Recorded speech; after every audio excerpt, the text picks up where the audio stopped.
আসসালামু আলাইকুম রহমাতুল্লাহি ওয়া বারাকাতুহু।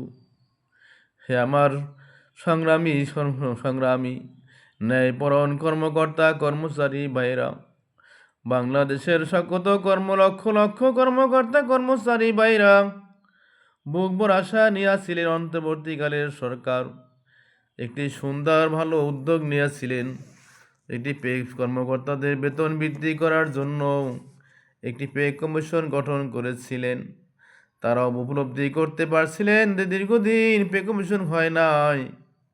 কর্মকর্তা কর্মচারী অনেক কষ্টে দিন যাপন করছে, কারণ দিন দিন জিনিসপত্রের দাম বাড়ছে।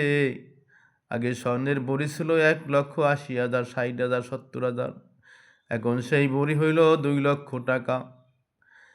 আগে জিনিসপত্র বা পেঁয়াজ ছিল 20 টাকা, 10-15 টাকা, এখন পেঁয়াজ হয়েছে 150 টাকা, 200 টাকা চলছে, 60-70 টাকা, 90 টাকা চলছে।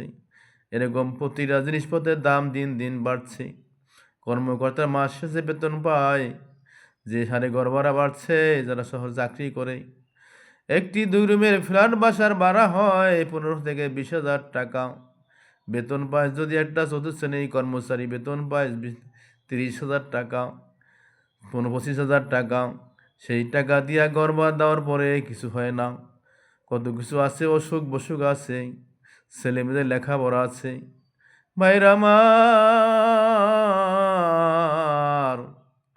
এই টাকা দিয়া যে কত কষ্ট আমরা না বুঝতে পারতেছি। মাওলা গো আল্লাহ, তুমি রহম করো।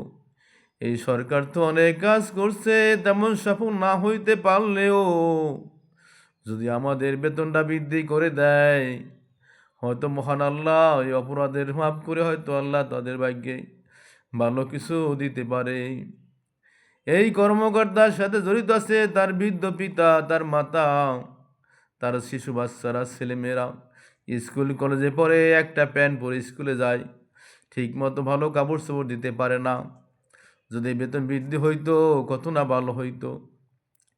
এখন আবার বিভিন্ন সমস্যা পে কমিশন রিপোর্ট দিয়েছে, বিভিন্ন সমস্যাও দেখা দিয়েছে। সময় নাই দীর্ঘদিন আলোচনা করতে করতে। কত মিটিং করলো, কত কিছু বললো। মিটিং করার পরে একদম শেষ মুহূর্তে তীরে এসে তরি ডুবাইতেছে। এখন রিপোর্ট দিল, এখন রিপোর্টে আবার কত বাকি রইল। সময় আছে মাত্র 20 দিন। এর মধ্যে কি করবে? আমরা যে বুক ভরা আশা নিয়ে আসছিলাম, কত ফেসবুকে কত লেখালেখি, কত অনুরোধ, কত মিছিল, কত মিটিং করা হইল, তো বাস্তবে দেখতেছি হতাশ আর হতাশ। এখন আল্লাহর কাছে আমরা একমাত্র আল্লাহ আমাদের ভরসা আর প্রধান উপদেষ্টাও যদি মুখ তুলে তাকাইতো, যদি বলতো হয় এই দাবি যৌক্তিক, কর্মকর্তা কর্মচারীদের বেতন বৃদ্ধি করা হবে বা করে দেওয়া উচিত, এর প্রজ্ঞাপন দেওয়া দেয়, তাহলে আমরা হয়তো খুশি হইতাম। মহান আল্লাহ, তুমি কবুল করে নাও, আমাদের পে স্কেলের প্রজ্ঞাপন দেওয়ার ব্যবস্থা করে দাও। মাওলা গো, তুমি এদের মন দিল নরম করে দাও।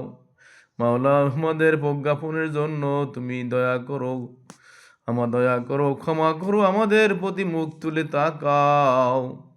হে আল্লাহ, আমাদের এই ফরিয়াদ কবুল করে নাও। আমিন।